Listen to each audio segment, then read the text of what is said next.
What's up, everybody? This is your boy TL. This is your Cleveland Browns Week 13 preview, or Week 13 wrap up, Week 14 preview.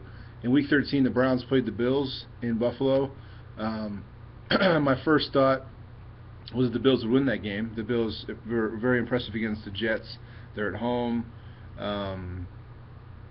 but I convinced myself that the Browns would win. I convinced myself that Hoyer will not play two bad games in a row, and I was wrong once again.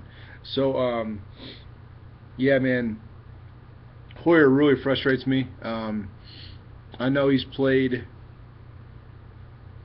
good football at points this season, but to me it's very obvious that he's the game manager. He's not a franchise quarterback, and the only thing I had against him before is that he used to play for the Steelers. And if you're a Browns fan and you were raised in Ohio, that's not an option, or it shouldn't be an option. But he did, and so I didn't like that. And then now that he finally got benched for Johnny Manziel, when Johnny Manziel drove down the field and scored a touchdown, which Hoyer could not do, guess what Hoyer did? He did not support Johnny. He did not clap. He did not congratulate him. He was not happy that the Browns scored. He turned his back like a little kid and ignored the whole situation. So let me tell you what that tells you. It tells you that Hoyer's not a team player. It tells you that Hoyer has a bigger ego than he should. And going forward, I mean, I guess it makes sense for them to start him this game because he has started the whole season and we're 6-7-5. But what I said and what is true, if they do start him, he should have a short leash. So against the Bills, man, really disappointing game. We didn't do anything on offense until Johnny came in, and it was too late. On defense, we gave up, not a lot, but we didn't do anything on offense, so it didn't matter. Now, fast forwarding to this game.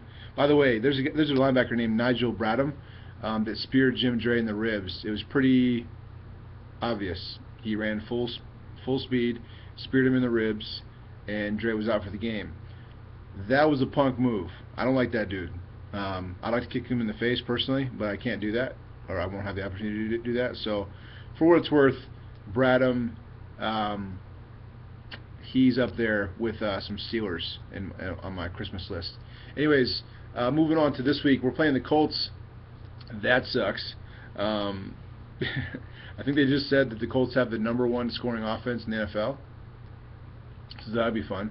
We're at home, which helps a little bit, but the Colts, they're a really good team, man. Pretty much all they're missing, in my opinion, right now is a running game. And if they were smart, they would give the ball to Dan Herron, Boom Herron from Ohio State, because he's better than Trent Richardson. But they might be giving it to Trent just to let him try to get some revenge against the Browns. So we'll see. Andrew Luck's one of the best quarterbacks in the NFL. They have weapons.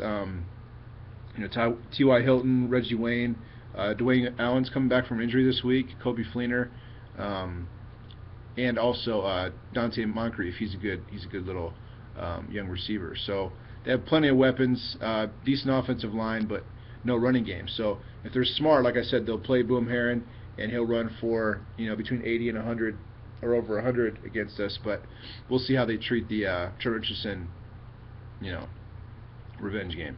Anyways, by the way, there's 3 Colts that are ex-Browns in this game.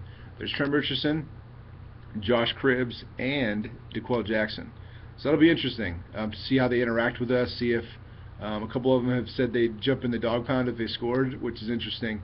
I actually have nothing against Trent Richardson or Josh Cribbs, so if he jumped in the dog pound, I wouldn't pour beer on him or push him or flick him off or anything.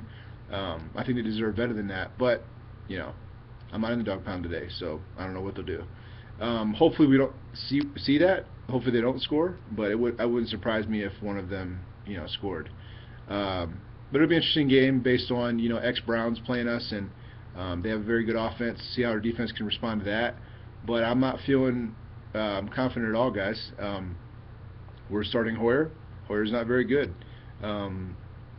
If I were to predict this game, I'd say Colts win about 35-21, roughly. So I'm betting on a Colts win, but I think I've been wrong 3 weeks in a row, so maybe that means the Browns will win. But anyways, I'll be watching it regardless. Much love to you guys. Ohio State is in the playoffs. That's awesome. We have Alabama just like I wanted, so that's phenomenal, man.